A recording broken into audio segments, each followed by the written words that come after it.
envie d'entreprendre, volonté de réussir, regardez le Club Éco d'Objectifnews.tv avec la Banque Populaire Occitane.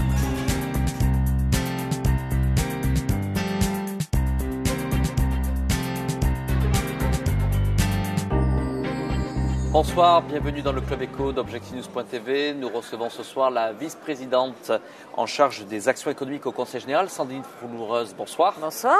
Alors, le Conseil Général, de nouveau présent ici au Salon de l'Entreprise, c'est la 8e édition. On sait combien le Conseil Général attache de l'importance dans ses actions économiques. Et vous avez souhaité être de nouveau présent cette année.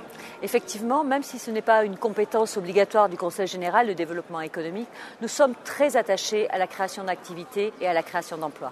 D'où notre présence une fois de plus et l'animation tout particulièrement de 2 ateliers ce matin sur l'innovation et la recherche, à travers notamment nos pépinières d'entreprise, Théogone, une à Ramonville et une à Martres-Tolosane, dans le sud du département, et un petit déjeuner consacré à l'ensemble des dispositifs d'aide financière et technique, et notamment avec la mise en valeur de femmes créatrices d'emplois. Sandrine Floureuse, dans son action économique, est-ce que le Conseil général ne place pas comme priorité cet équilibre nécessaire au territoire et que peut-être toute l'attractivité de la métropole ne concentre pas tous les efforts ici même à Toulouse? C'est exactement notre propos, avoir un aménagement équilibré du territoire en matière d'activité, de développement économique et donc d'emploi et d'habitat.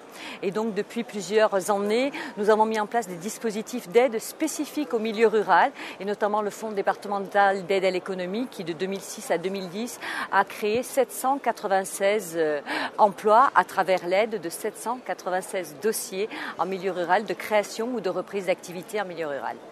Sandrine Floureuse, ici, il y a beaucoup de visiteurs. Pas loin de 6000 visiteurs passeront par le salon d'entreprise avec des projets plein la tête.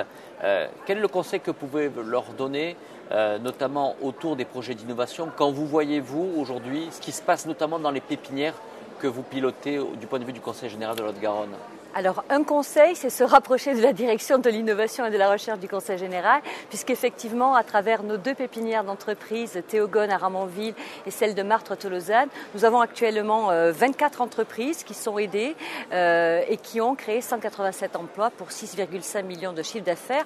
Et ces 6,5 millions de chiffre d'affaires, ils sont conséquents et ils sont réels parce que nous mutualisons un certain nombre de services, des locaux gratuits, des services informatiques, des conseils à management et en commerce. Sandrine Floureuse, actuellement le Conseil général qui communique autour de l'ouverture du tramway, campagne de communication importante. Est-ce qu'on peut considérer que les transports, c'est aussi un moteur à la création d'entreprises, à l'emploi?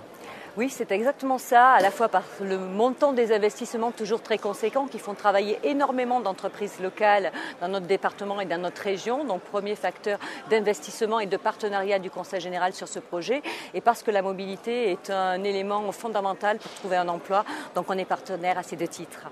Merci Sandrine Floureuse, merci d'avoir répondu à notre invitation. Merci à vous.